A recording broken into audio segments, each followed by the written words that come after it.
And that's always been really exciting because I think that when people see themselves reflected in theater, it's really empowering and it's really exciting. And that's how you can get more people involved. And I think that's always been something that's really important to me is um, helping people understand how valuable theater can be, participating in it or as an audience member, and how engaging it is to see people performing something live in front of you.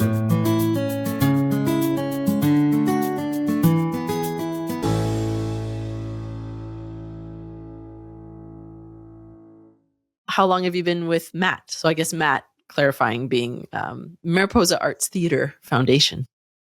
Yes, that's right.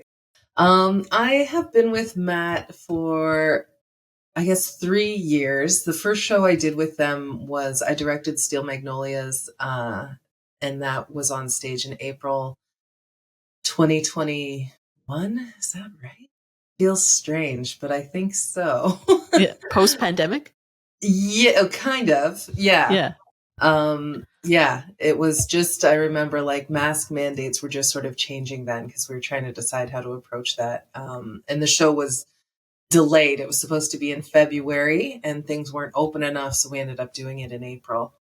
Yeah, so that was the first show I did with Matt, which was really amazing. Like I had working in theater during the pandemic, of course, like my career was completely paused. So Steel Magnolias was the first thing back. And it was just such a beautiful show to do back because it's so much about like friendship and community.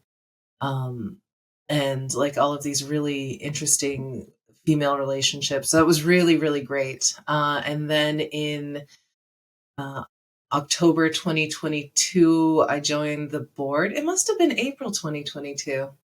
Yeah, it must have been. The Steel Magnolias was on stage. I don't know. As for everyone, those years are kind of a blur.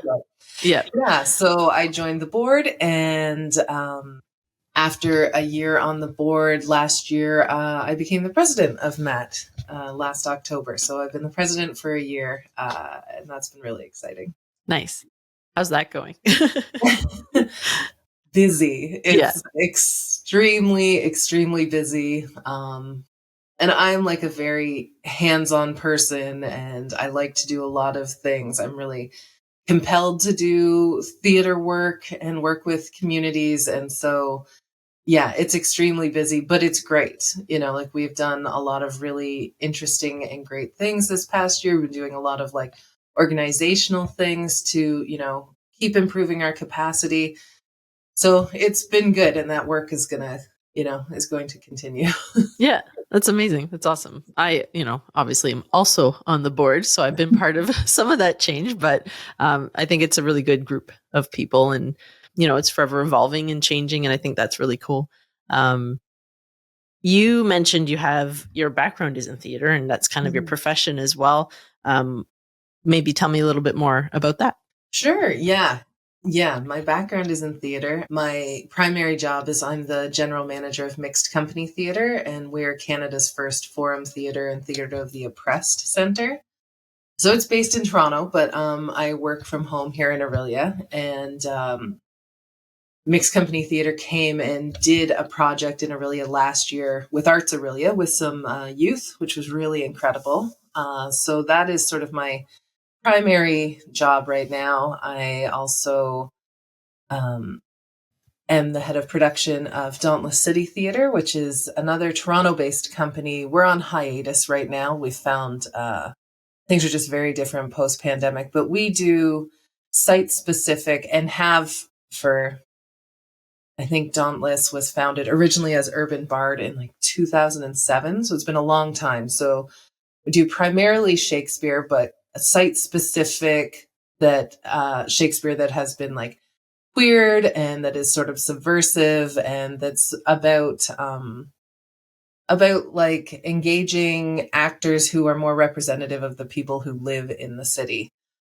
So we didn't do a show this past summer. We had a break, and we'll continue one for a little while. But that's been a huge part of my career, is working in classics and theater. And for many, many years, I worked in the indie theater realm in Toronto, which was really fantastic, really vibrant, really amazing.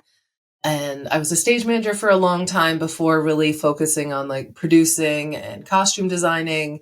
Now I'm trying to focus on directing as much as I can, but it's not always an easy shift for people and for women.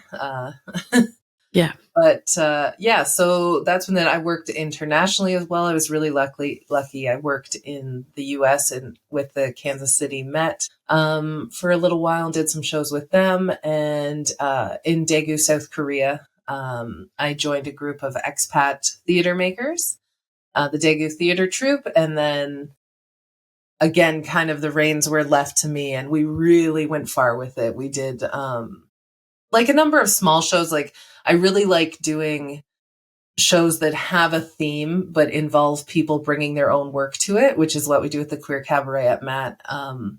But where like we would do a night of classics and people would do like monologues or scenes and things like that. And that was a great way to get people involved. And we also did Korea's first English language production of A Streetcar Named Desire. And we ended up touring that to Seoul as well. So that was super exciting. Cool. But yeah, so I have been like all theater all the time for a very long time. I went to film school, and then when I finished film school, SARS happened and like decimated the film industry. So that's a theme, I guess. An unfortunate theme of my career is terrible diseases, pandemics, interrupting it and changing the direction very dramatically. Oh my God. Yeah. You mentioned, which I wanted to ask about, with mixed company theater, forum theater and theater of the oppressed. What is that? So forum theater and theater of the oppressed, there's sort of two different methodologies that are like side by side. So those terms are sometimes used very interchangeably, but they were developed in South America by Augusto Boal, and it was about bringing people together to create change through theater, through legislation. So yeah, it's very interesting. And so that was very effective. And Simon Malbagat, who's the artistic director of the company, he was trained by Augusto Boal. And so he proclaimed MCT, Canada's first outlet for forum theater and theater of the oppressed. What we do now, what we've sort of developed, is a methodology where we work with communities, often equity deserving communities. So we've recently done a show with seniors where we explored senior mental health and MAID. Right now we're doing a project with newcomer youth exploring anti-Indigenous racism. And so that's been very interesting. And we have a project coming up with migrant workers. And so we're hoping that will like it's all about catalyzing change, and how we develop it is we will do a series of workshops with people in that community using forum theater methodology. So it's very specific games, exercises, facilitated conversations about that theme. And so we often go in thinking, okay, we're going to talk about X. Like we did a program in the spring with mostly the Syrian community. And we expected to go in to talk about civic engagement as a newcomer in your new country. What are the barriers to civic engagement? That sort of thing. But we found, meeting with them, that what they wanted to talk about was, what it's like at work as a Syrian person here, or what it's like to be a queer person in that community, and sort of being less accepted at home, but fairly well accepted at school, and what that feels like and looks like. So that's something that we do. Like we may have an idea, but we come in very open. It's very community led, and we just sort of follow them with whatever direction they want to go in. And then from there, we write a forum theater script, and that is a script that shows worst case scenarios, basically. And there's no sort of solution. It can be a little tough for audiences because it can be kind of terrible. Like we did a show about racism last year, and it's like pretty terrible Yeah. what people experience, as we know. So basically, we present the play, and which is like the first act, and then in the second act, we present it again. But this time, the audience can intervene, so they can say stop, and they can either direct the actors, like maybe you should try saying this and see what happens, or they can come on stage and replace an actor and act out what they might do as, as a bystander or as anything else. And so, in a way, what we always say is that we're teaching people to rehearse for reality. And so, we're trying to catalyze change through our communities through this like very innovative and interactive theater methodology, which is like extremely, extremely effective and engaging. That's really cool. Yeah. That's Yeah. super cool. And I think, that leads into the role that theater plays in the community and in our culture. And is that, in terms of how you define theater, how you see theater, is that along those lines that you can use it as a tool almost to help? Like, how do you view theater? Yeah, absolutely. I think that I didn't necessarily realize that so much until I was working with mixed company theater, that my approach has always been so community engaged, so about trying to capture like who we are, who are the people that live in, like when I was in Toronto, who lives in Toronto, and who do we not see on stage, and who do we want to see on stage and hear from, and like take up space. And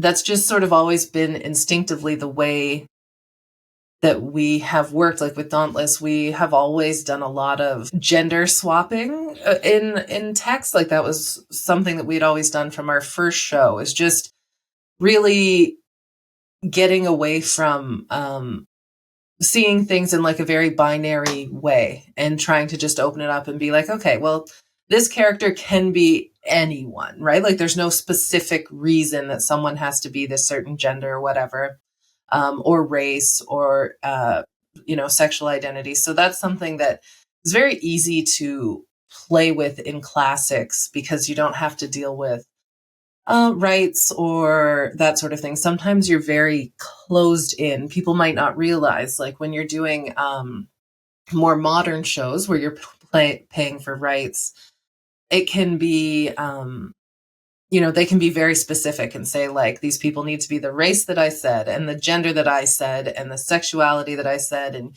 you can't really infer something that's not in the text. And so that can be challenging because for me, I like to just approach things very open, and I just like to cast people who I think bring something interesting to a role. I don't like to be married to those kind of really strict, I don't know, roles, I guess. But with Shakespeare, with classics, with like new works or things where you're working directly with a playwright, you can get really, really creative. And that's always been really exciting because I think that when people see themselves reflected in theater, it's really empowering and it's really exciting. And that's how you can get more people involved. And I think that's always been something that's really important to me, is helping people understand how valuable theater can be, participating in it or as an audience member, and how engaging it is to see people performing something live in front of you, right? Like it's, like, don't get me wrong, I love movies and I Yeah. love TV. I'm a normal person, but it's thrilling to build something and be creative with other people and really like be in community in that way. It's really, it's a really powerful act. Yeah. And I think the same thing about theater. I do love movies and film, but there's something about that raw nature of theater where it's never the same twice. And, things happen and you just have to figure it out in the moment because you're on stage, Yeah, and I absolutely. think there's a magic in that. And I think for me, I was just talking to somebody about this, actually. I forget who it was, but there's this genuine kind of energy that comes from theater, because whatever's happening in the moment is the truth of the art form at that time. You can't replicate it. You can't do it that exact same way a second time. So there's just something about that that's really cool and nuanced about theater. That's why I love it. But yeah, absolutely. Like we had a rehearsal last night, like the first run through of Gypsy, which is Matt's next show in November. And the energy was just like wild. And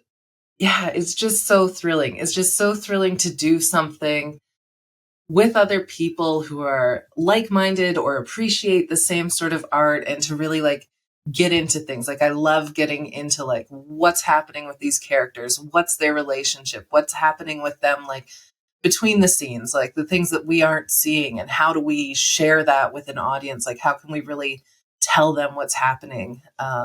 Yeah, I just find it so exciting. yeah, that's cool. I wanted to ask, because you've been in theater internationally and, within Canada, and we mentioned the wonderful pandemics and viruses that have kind of affected that. But what have you noticed in terms of a change from, let's say, pre-pandemic to post-pandemic with theaters, or anything that stands out in particular?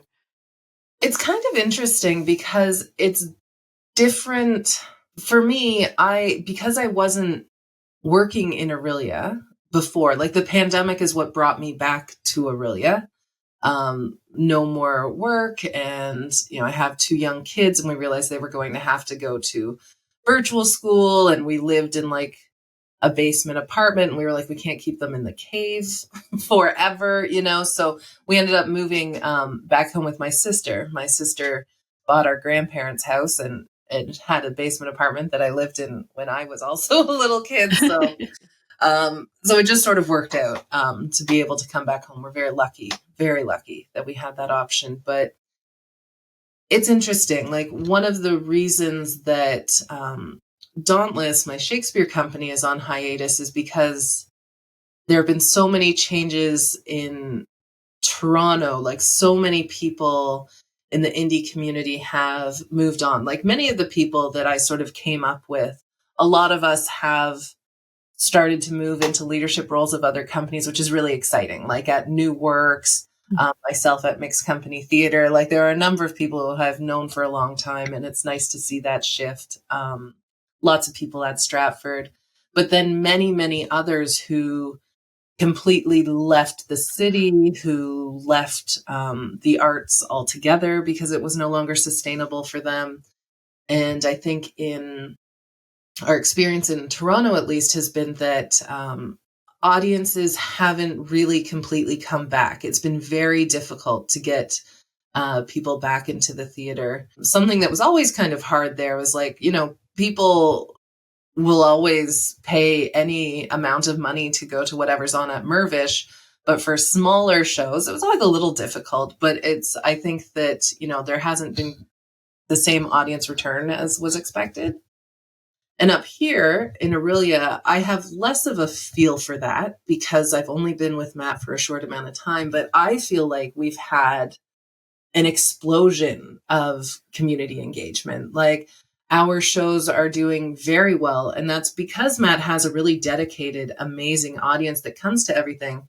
But we've also managed to find a way to engage people who have never gone to theater before, which is like the most exciting thing. Yeah.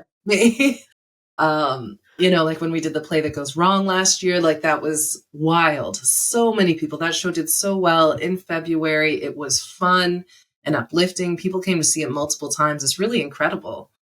And same with Rocky Horror. I mean, in my opinion, that was always going to go well because the Rocky Horror people are the Rocky Horror people, and we will diehard fans forever. Yeah, like we will be there. So it was its own universe. But yeah, I have found in Orillia that the opposite is true. There's more engagement with audiences. More people are coming out to do things.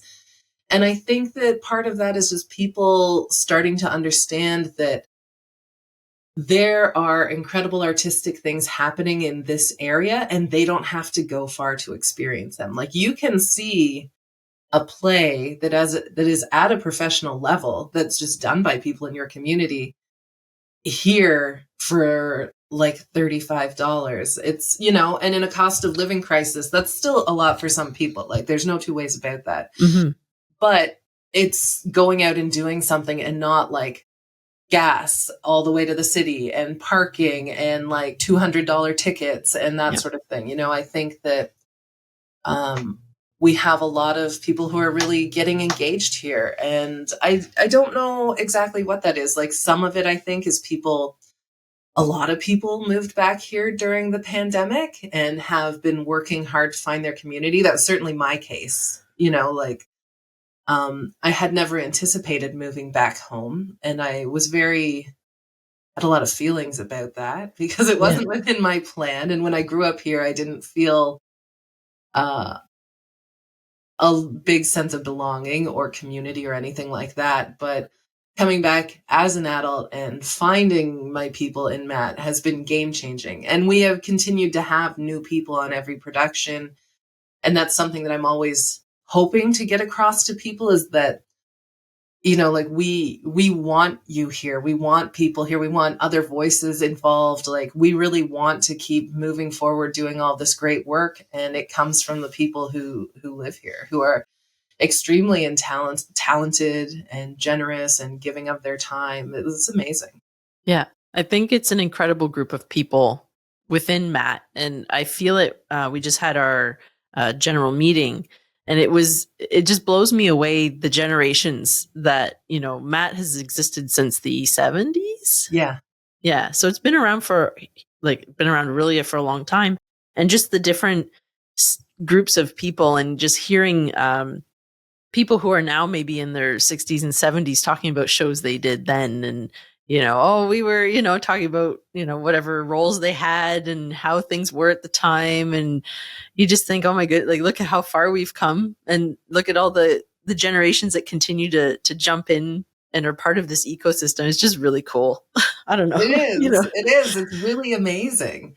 It was really like last year we had our sort of 50 plus. I think it was officially 53 years because, again, delayed because of the pandemic. But, you know, like we had an exhibit at OMA and at the library, and we had like an incredible show that was like a musical review, but it was beautiful. You know, like the singing was just like goosebumps every rehearsal. It was wild. And that show was so intergenerational. I think the oldest person at the time, last fall when we did the show, was 81. Wow. And the youngest person, I think she was like 21. And that was amazing. I love like when you can do something that's engaging people from like a lot of demographics. And, you know, I was extremely close with all of my grandparents. And so I love old people. And so I loved that experience and getting to learn, like, oh, this is like the list of shows we've done. And this is who was, you know, the sort of pivotal people who has sort of taken Matt through and then pushed it in a, you know, it's had all of these bursts, many bursts, like, where things have shifted or grown, sometimes gotten smaller, but it's on a trajectory where there's continued growth and continued engagement and, you know, engagement of some younger people, which is really important when you want to see something continue on, which like Matt is Aurelia's community theater. It's so important to so many people. And, you know, being able to hear that from people last year working on that show was really important, and really important for me because, you know, I've come into leadership at Matt with, yes, like an entire career worth of experience, but not an entire career worth of Matt experience. So that was really, really special for me to get like a good in-depth understanding of where it came from and why it's been important to so many people for, you know, over 50 years. Yeah. It's a really incredible group, and it's really cool to be part of.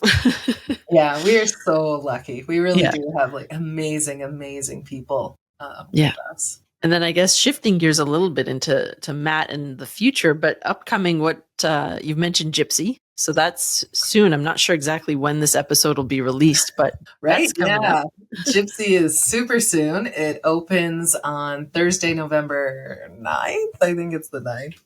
Yeah, and it is going to be beautiful, and the singing is incredible. And again, we have some new actors with us this time, first time ever working with us, who are just unbelievable. It's really, the storytelling is like very rich.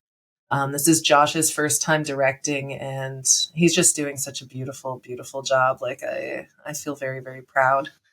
So that's really exciting. After that, in February, we will have the Thanksgiving play. And we're also really excited about that. It's just had a run in Toronto. Though we programmed it first, I would like to say. We want That was recognition. our Canadian premiere. Thanks a lot, Off Mirvish. But and that show is going to be in the Studio Theater in a smaller space. It has a team of directors, and we're really excited about it. It's a bit of a new, I don't know if I want to say new direction. I guess it is a little bit. It's a comedy, but it's about in a lot of ways white fragility, and Indigenous history, and like the Indigenous present, and how sort of well-meaning white people are not always getting it right. And I think that it's very important for us to do this show in Orillia, where our neighbors are the Chippewas of Rama First Nation, who we know were deliberately moved from Orillia, and other members of the Three Fires Confederacy. So I think it's really important to do that work. I think we're an organization where we're trying to find ways to implement Truth and Reconciliation Commission calls to action where we can. And education is one of those ways. And this is a show that, again, is very funny. And I was at the first read through, and it was fabulous. But our team is doing a lot of incredible work, like they are spending time doing education with the cast and crew. They're really approaching this in a very specific way, in a very intentional way. Intentional is the word I wanted. And so I think it's going to be really exciting. It's going to be a little bit different for our audiences, and some people are going to sit in some discomfort. But I also think that people are ready for that. And there are a lot of people who like to go to theater to be challenged. I'm one of those people. And so it's nice to balance that, with having big splashy musicals and something that's maybe a little bit different and a little more challenging. And I think people really enjoy it, and hopefully learn something, but also like be inspired to think about their own relationships with Indigenous communities and with Indigenous people, and how they want to move forward with that, and how they might want to, try to decolonize some of their own mindsets and actions and those sort of things. So I think that that's really, really exciting to be putting that on stage in Orillia. And, our team is really fantastic. Like, our directors are amazing and smart, capable women, and the show is really going to be excellent. And then after that, we have A Streetcar Named Desire. So a classic. We know that it's a show that's sort of a bucket list show for actors. So it's nice to be able to bring that opportunity to our community to really get into it. And I'll be directing that show. This is full circle. Yeah, it really is. It really is. I directed it. The first time I directed it was in 2011, I think. So it's been like 13 years. So that's really exciting. I was so proud of that show when I directed it in Korea, and it was really, really great. And I'm really excited to come at it in a different way. As a woman who's 13 years older, like I was in my 20s when I directed that. I'm in my 40s now, and I have had a lot of life experiences in those 13 years. And a lot of things have shifted culturally in those 13 years, which also informs a lot of it, what you think about yourself or how you think about your past experiences. And so I'm very excited to get into that, and hopefully really dig into it with the actors and push them a little, and bring something really, really sort of deep to deep to our audience in Orillia. You know, it's a classic play. Everyone has heard of it. But I hope that, well, I know we'll be able to find something new and impactful, because shows like that are like with Shakespeare, like these classics are enduring because we can relate to them still, right? We can relate to relationships that are abusive. We can relate to assault and challenging times, and like relationship dynamics that are really difficult. Like those are human nature, human experience things that we will always be able to relate to. And, you know, so that's part of the enduring thing of theater, is we can always find this like commonality with characters. So that's really exciting. And then after that, we will do our third queer cabaret, which I'm super, super excited about, which is an amazing show, which has grown a lot the past couple of years. And again, another like amazing tool for community engagement and giving people a voice and a place to feel comfortable in themselves and have a slightly different kind of atmosphere, you know, like a cabaret atmosphere where it's a little more casual. But the performers are still just so captivating and fun and interesting, and like members of our own community, which for me is really the most important thing. Like that's always been important to me everywhere that I have worked. And I think coming back into Orillia, finding my own community here within the theater community, and just recognizing that like there's so much talent in our community in a wide variety of ways. Like we have like the best set builder ever at Matt. Ever. Brian, we love you. We also have like insane singers and performers who different opportunities, different lives, different desires could be on any stage, right? But they're right here. And so giving that opportunity for people to do something they love is so important. And it's also important because like we live in a capitalist hellscape, and not everything needs to be monetized. Like you can make art because you love to, and you can perform because it fulfills you. And you can share that with your community in this like really beautiful cycle of people coming to see a show and you fulfilling something as an artist, by performing or by building sets or painting or building props. Like, I think that that's really, really important, that people, even if it's not their career, have the opportunity to do things that are special to them and important to them, because so much of our time, you know, especially for those of us who, you know, are not retired, maybe will never retire, is just spent grinding, you know, and we all need places to find joy and engagement and like self-expression. 100%. I think that's the biggest thing is, you know, the people that are in our community and in theater in general, but I'll speak to our community. It's the people that love what they do, and it goes beyond doing it because they need the money to live. It's just, there's this internal, I don't know, there's just something inside all of us that we can't, that's one of the problems. We can't say no to anything because we love it so much, and we get roped into all the shows, which we wouldn't have any other way. Yeah. Yeah, that's exactly right. That's exactly right. I maybe would say no if I wasn't compelled to do it. If I just, I can't stop myself. It's so important. It's such a core part of who I am, and, you know, how I feel joy and how I connect to the world. Like I love it. I give everything to theater because it gives everything to me, you know? Yeah. Yeah. And that's really special. And I think we all feel the same in our community, our theater community here in Orillia. And I can't wait to see Gypsy, because just hearing, you know, people that are involved or talking to Josh, and just the scale of this show is so grand. Grand is the only word I use to describe it. And just, there'll be live, there's a live band. I don't know. There's like over 20 of them. Yeah, I think there's like 22 people in the band. It's officially an orchestra at that number. Yeah. Yeah.